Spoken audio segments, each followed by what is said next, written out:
Salamlar, mən də sizi salamlayıram və mən istədim ki, məhz bu forum haqqında sizə daha ətraflı məlumatları çatdırım. Belə ki, bugündən etibarən 4 gün davam edəcək Bakı Birləşmiş Millətlər Təşkilatının korrupsiyaya qarşı mübarizə aparan hüquq mühafizə orqanlarının qlobal əməliyyatlar şəbəkəsi Globe Network çərçivəsində 6-cı plenar iclas öz işinə artıq başladı və bu mötəbər beynəlxalq toplantı Azərbaycanın qlobal antikorrupsiya mübarizəsinə verdiyi töhfənin daha bir əyani nümunəsidir. Elə plenar iclasının açılışı zamanı Azərbaycan Respublikasının baş prokuroru Kamran Əliyev Prezident İlham Əliyevin iclas iştirakçılarına ünvanladığı müraciəti oxuyaraq başladı və istədim ki, sizə həmən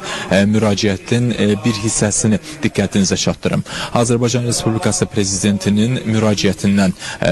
mən hazırda sizə bu hissəni təqdim edirəm. Bu mühüm tədbirin məhz ölkəmizdə keçirilməsi Azərbaycana göstərilən yüksək etimadın və beynəlxalq aləmdə artan nüfuzunun bariz nümunəsidir. Dünyanın müxtəlif hüquq sistemlərini təmsil edən çoxsaylı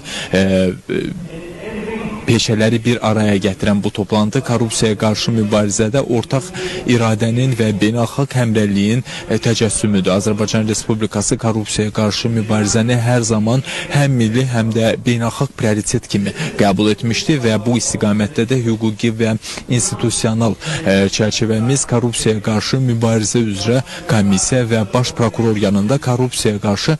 mübarizə baş idarəsi əsasında formalaşmışdı. Bu qurumlar rəqəmsal transformasiya, açıq hökumət prinsipləri və beynəlxalq əməkdaşlıq vasitəsilə şəffaflıq və hesabatlılığın möhkəmləndirilməsində də mühüm rol oynayır deyə müraciətdə deyildi və bugün burada 92 ölkədən 120-dən çox dövlət qurumunun nümayəndələri, onların arasında 21 ölkənin prokurorluğu, 53 müstəqil antikorrupsiya qurumu və 16 beynəlxalq təşkilat fiziki olaraq iştirak edir. Ümumilikdə isə tədbirdə 300-dən artıq nümayəndə birbaşa qatılıb və bununla yanaşı 60-dan çox iştirakçı isə tədbiri onlayn formatda izləyir və müzakirələrə qoşulur. Bugün Bakıda keçirilən bu plenar iclas yalnız regional deyil, eyni zamanda qlobal miqyasda da korrupsiyaya qarşı birgə səylərin vacibliyini önə çəkir və tədbir çərçivəsində panel müzakirələri, tematik sessiyalar və paralel tədbirlər də daxil olmaqla 100-dən artıq çıxış planlaşdırılır və hər bir çıxış müzakirə, fikir mübadiləsi bu sahədə gələcək əməkdaşlığın təməlini də daha da möhkəmləndirir və tədbirin əsas mövzusu korrupsiyaya qarşı mübarizədə yeni texnologiyalar və süni intellektin tətbiqi imkanları son dərəcədə aktual və strateji əhəmiyyət daşıyır və artıq süni intellekt, böyük məlumat analitikası, biochain texnologiyaları kimi vasitəsilə korrupsiya halları ilə mübarizədə effektiv alətlərə çevrilib və yeni yanaşmalar hüquq mühafizə orqanlarına şübhəli maliyyə əməliyyatlarını daha sürətli müəyyən etməyə və transsərhəd korrupsiya şəbəkəsini ifşa etməyə və vəsaitlərin qanunsuz yolla əldə edilməsinin qarşısını almağa imkan yaradır və tədbirdə korrupsiya nəticəsində əldə edilmiş aktivlərin mübadiləsi, bu vəsaitlərin birbaşa geri qaytarılması, maliyyə sistemlərində şübhəli əməliyyatlar dərhal dondurulması kimi məsələlər də diqqət mərkəzindədir və həmçinin cinayət işləri çərçivəsində bank hesablarının beynəlxalq əməkdaşlıqlara operativ şəkildə bloklanması təcrübələri də iştirakçı ölkələr arasında təcrübələr paylaşılır və bununla yanaşı ictimai maarifləndirilmə və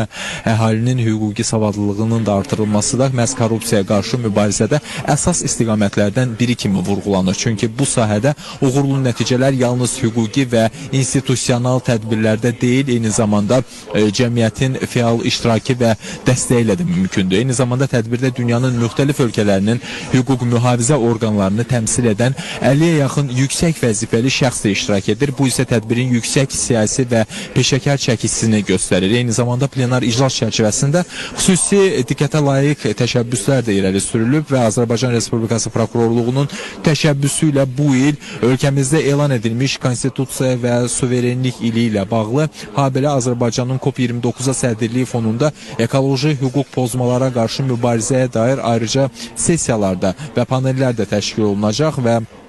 Bu Azərbaycanın korrupsiyaya qarşı mübarizəsini təkcə iqtisadi və hüquqi deyil, eyni zamanda ekoloji və beynəlxalq öhdəliklər prizmasından da qiymətləndirildiyini göstərir və tədbirin əhəmiyyətli bununla da bitmir. Burada çoxsaylı iki tərəfli görüşlərin keçirilməsi, təcrübə mübadiləsi və qarşılıqlı bir əməkdaşlığa dair memorandumların da imzalanması da nəzərdə tutulur. Bu sənədlər gələcəkdə beynəlxalq hüquq mühafizə əməkdaşlığını daha da gücləndirəcək və birgə əməliyyatların həyata keçirilməsinə imkan yaradacaq. Və bir məqamı da son olaraq xatırlatmaq istərdim ki, bugün Bakı